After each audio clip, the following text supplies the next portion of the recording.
মুর্শিদাবাদের নওদা আজ ভোটের দিনে পরিণত হলো রণক্ষেত্রে। হঠাৎ করেই পরিস্থিতি উত্তপ্ত। মুখোমুখি দাঁড়িয়ে গেলেন হুমায়ুন কবির এবং তৃণমূল কর্মীরা। কথা কাটাকাটি থেকে শুরু, তারপরেই ধাক্কাধাক্কি, আর মুহূর্তের মধ্যে তার রূপ নেয় চরম হাতাহাতিতে। চারিদিক জুড়ে বিশৃঙ্খলা, চিৎকার, উত্তেজনা, দৌড়ঝাঁপ। ভোট কেন্দ্রের সামনে যেন নিয়ন্ত্রণ হারিয়ে ফেলল পরিস্থিতি। শুধু তৃণমূল কর্মীরাই নন, কেন্দ্রীয় বাহিনীর সঙ্গেও শুরু হয় ধস্তাধস্তি। আইন শৃঙ্খলা বজায় রাখতে গিয়ে তারাও পড়েন চাপে। নওদার এই ছবি এখন প্রশ্ন তুলছে, ভোট কি সত্যিই শান্তিপূর্ণ?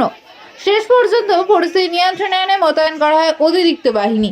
কিন্তু প্রশ্ন একটাই, গণতন্ত্রের এই উৎসব কেন বারবার রূপ নিচ্ছে সংঘর্ষে?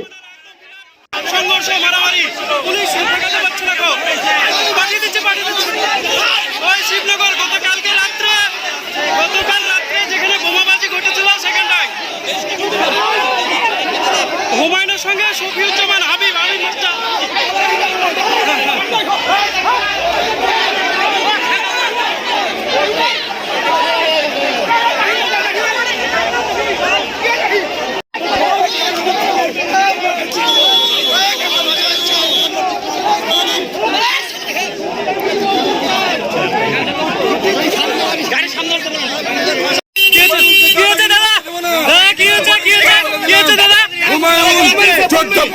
গাড়ি নিয়ে এখানে দাদাগিরি করছে, নতুন করে বুথে অশান্তি তৈরি করার চেষ্টা করছে। হুমায়ুনের দাদাগিরি আদায় করতে দেবো না, এই হুমায়ুনকে দাদাগিরি করতে দেবো না। আমি পুলিশ প্রশাসনকে বারবার বলছি যে হুমায়ুনকে সরাতে হবে, হুমায়ুনকে আর যাদের নামে এফআইআর আছে অ্যারেস্ট করতে হবে।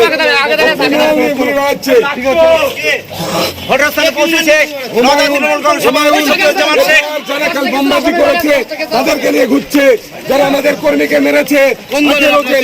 আমরা তৃণমূল কংগ্রেসের, আমরা মার খেয়েছি। আমাদের আসামিরা बॉम्बिंग किया, वो होलीगन ने उसके नाम पर हमने एफआईआर किया। वो लोगों को लेके हुमायूं घूम रहा है। उसके आगे এজেন্ট বসতে দেননি বলে অভিযোগ করেছে। এজেন্ট বসতে দেননি বলে অভিযোগ। আপনার এজেন্ট বসতে দেয়নি, কে কাকে ধমকেছে চমকেছে আমাকে জানাক। এখানে বাড়িঘর আমাদের কর্মীদের হাত পা ভেঙেছে, তারা এখনো বেডরিডেন, হসপিটালাইজ। একজনকে বোম মেরেছে, এমএলএ কে বোম মেরেছে। আমরা শুরু করিনি। হুমায়ুন কবির